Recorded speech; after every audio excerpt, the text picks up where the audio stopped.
Le port de Saint-Valery remonterait à l'époque romaine, car il a été retrouvé des vestiges de cette période à la côte d'Aval et à la côte d'Amont.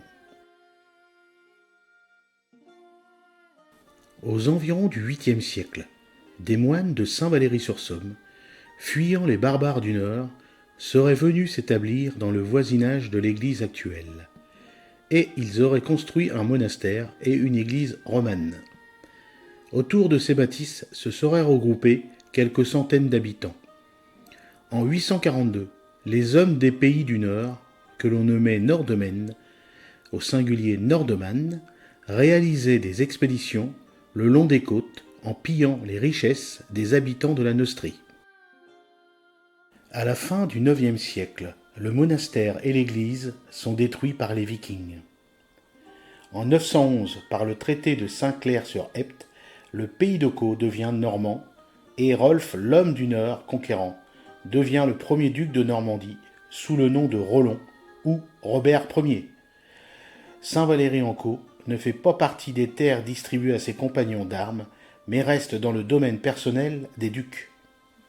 Le 15 juin 990, le duc Richard Ier avait fait construire une résidence ducale à Fécamp et un monastère d'hommes sous le vocable de l'abbaye de la Sainte Trinité. Présent à la consécration du monastère, il donne à l'abbaye les territoires de Saint-Valery et Ingouville, ainsi qu'une exemption épiscopale sur 12 églises de la région, dont celle de Saint-Valery. En 1027, son fils, le duc Richard II, confirme ce don de Sanctum Valericum à l'abbaye de Fécamp. L'abbaye de la Sainte Trinité de Fécamp va présider pour longtemps aux destinées de notre ville. Les moines de l'abbaye défrichent ces territoires, lesquels passent de l'état de bois et forêt à celui de plaine. Saint-Valery devient esplin. Les abbés de Fécamp ambitionnent bientôt d'établir des hables destinés à développer la pêche et ainsi augmenter leurs revenus. En 1234, Guillaume Vaspaille, abbé de Fécamp, engage les premiers travaux d'établissement d'un hable, à l'emplacement de ce qui n'était jusqu'ici qu'un portus, c'est-à-dire un simple abri naturel, à la faveur d'une avancée de falaise protégeant l'entrée de la Valeuse des vents dominants. C'est donc à partir de ce siècle qu'il y a lieu de considérer la ville comme prenant rang parmi les ports maritimes de la côte. Le creusement du port amène le développement du quartier déjà connu sous le nom de Saint-Léger par la construction de diverses maisons pour y recevoir les ouvriers occupés à ce travail. Saint-Valery reste sous la protection temporelle et spirituelle de Fécamp jusqu'à la Révolution. Le développement acquis par la ville pendant cette période allait malheureusement se trouver arrêté par la terrible guerre de Cent Ans, entre 1336 et 1453. Elle prend naissance sous le règne de Philippe VI de Valois, qui se trouve dans la nécessité de créer des ressources nouvelles. Ce dernier confirme alors l'ordonnance de Philippe le Bel, qui avait créé l'impôt connu sous le nom de la gabelle, en l'aggravant. En effet, son ordonnance porte que nul en France ne pourra vendre de sel qu'après l'avoir acheté au grenier du roi. C'est alors que sont établis en diverses localités, notamment dans chaque port du littoral, des greniers à sel ou gabelles, afin que tout le sel produit y soit apporté et n'en puisse sortir qu'au prix fixé par le roi.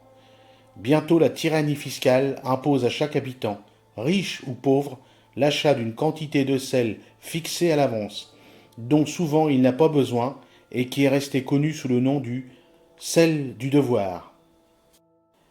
La population des pêcheurs de Saint-Valery doit plus que tout autre supporter cette lourde charge, puisque son industrie principale consiste dans la préparation du hareng.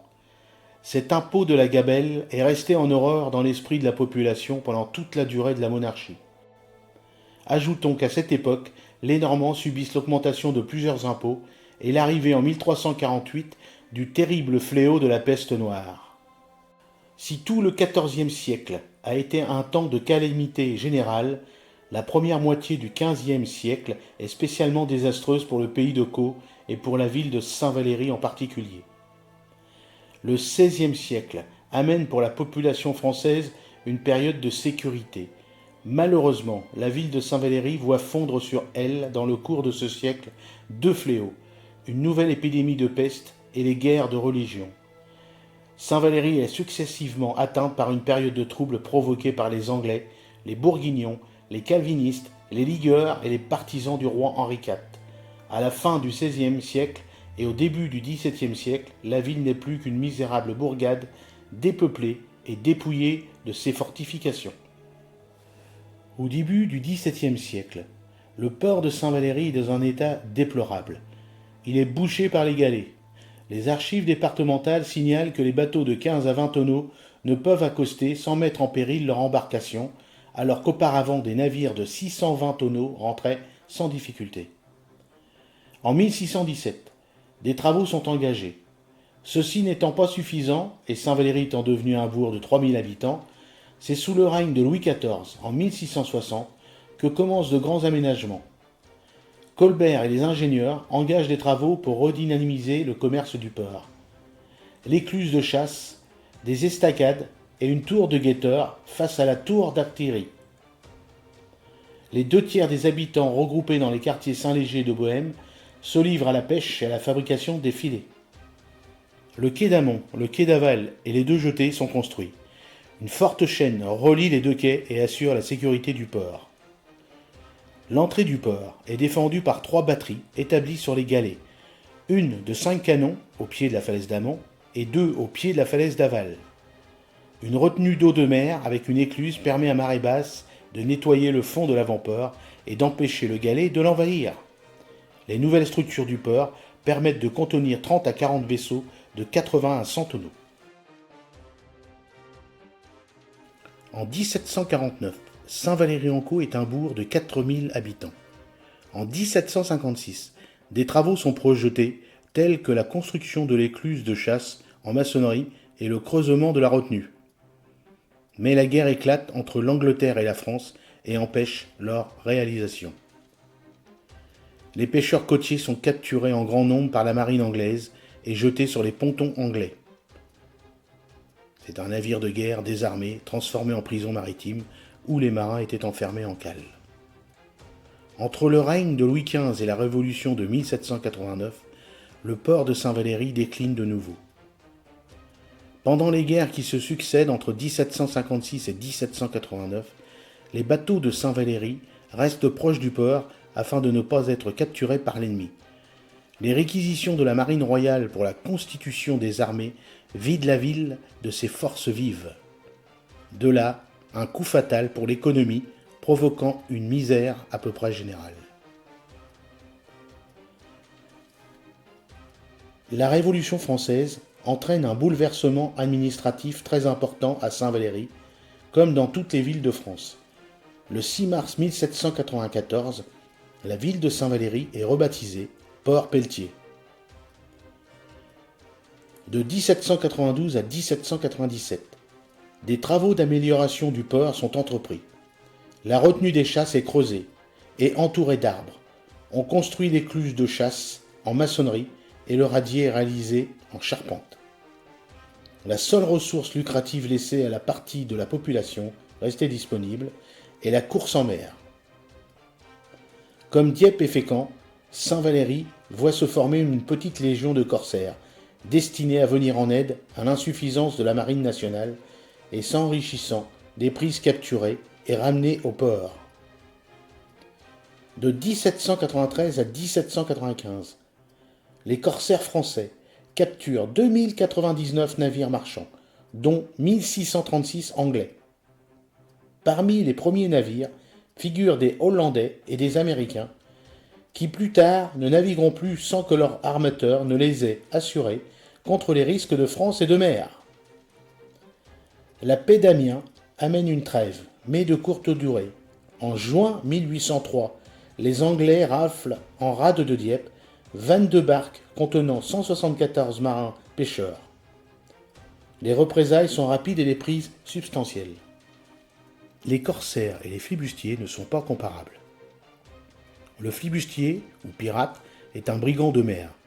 Il ne reconnaît aucune autorité, n'obéit à aucune loi, ne respecte aucune nationalité. Le corsaire pille avec l'autorisation du gouvernement, en vertu d'une commission dite lettre de marque. Il est l'auxiliaire d'une guerre légalement déclarée. Il ne peut attaquer que les navires d'une nation ennemie.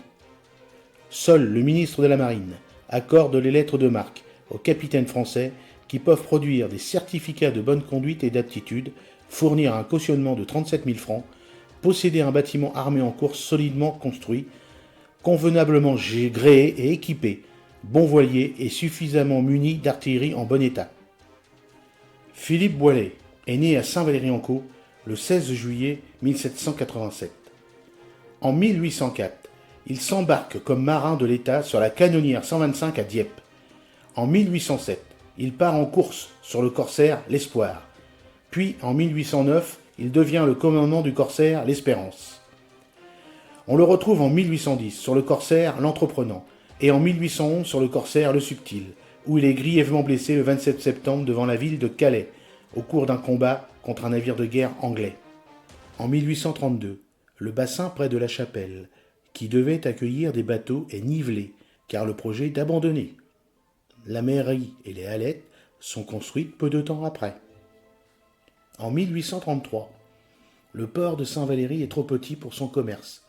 Il arme pour les bancs de Terre-Neuve et d'Islande, et la pêche du hareng et du maquereau. Le cabotage utilise 20 à 30 navires. La pêche littorale et lointaine emploie 1000 à 1200 marins. En 1836, des travaux sont engagés dans le bassin de retenue par la construction d'estacades sur le côté ouest, de manière à permettre aux navires d'opérer à flot leur chargement. Le bassin à flot est réalisé ainsi que le prolongement des deux jetées de l'est et de l'ouest. Présente sur toutes les gravures du XVIIIe siècle et du début du XIXe siècle, la tour d'artillerie qui n'était plus entretenue est démantelée. Ses murs et son toit sont démontés, à l'exception de ses fondations bien ancrées dans l'avant-port. D'autres travaux sont exécutés aux dates suivantes pour l'aménagement de la retenue. 24 mars 1836, construction de l'écluse de navigation. 18 juillet 1868, construction de 4 appontements sur la rive ouest. 13 septembre 1869, construction de 3 appontements sur la rive est. En 1860, les fondations de la tour d'artillerie sont encore visibles. Elles seront détruites entre 1881 et 1883. À la fin du XIXe siècle, le port de Saint-Valery est constitué de l'avant-port et de l'arrière-port, comme de nos jours. Aujourd'hui, les bateaux de commerce sont remplacés par des bateaux de plaisance. Les travaux du port de Plaisance commencent en 1976 et se terminent au début des années 80. Le phare. Au XVIIIe siècle, un fanal existait sur la falaise de Saint-Valery, alimenté au bois ou au charbon. Il est représenté sur une gravure de 1781 de Saint-Valery. En 1805, une tourelle carrée en briques est édifiée à 66 mètres de l'extrémité de la jetée ouest et reconstruite en 1822 dans le même matériau. En juin 1830, l'appareil du fanal est changé pour un feu fixe blanc, dans une tourelle carrée en briques de 10 mètres de hauteur, sa portée de 6000. La jetée ouest est prolongée en 1871 et les marins demandent que le feu soit transposé sur le musoir. La requête est acceptée par la commission des phares. À la suite d'un naufrage en mai 1879, dû à une méprise d'un pilote qui a confondu un bec de gaz avec le feu de port, un feu à éclat est demandé pour cette jetée. L'accord de construction est donné par le ministère, mais les travaux de la tourelle ne peuvent avoir lieu faute de trouver un entrepreneur qui accepte de travailler selon les crédits prévus. Ce n'est qu'en juin 1882 que la tourelle est achevée et le feu à éclat allumé en juillet. Le port de Saint-Valery permet aujourd'hui d'accueillir des navires des siècles passés pour le bonheur des touristes et de la population valricaise et cauchoise lors de la fête de la mer organisée chaque été au mois d'août.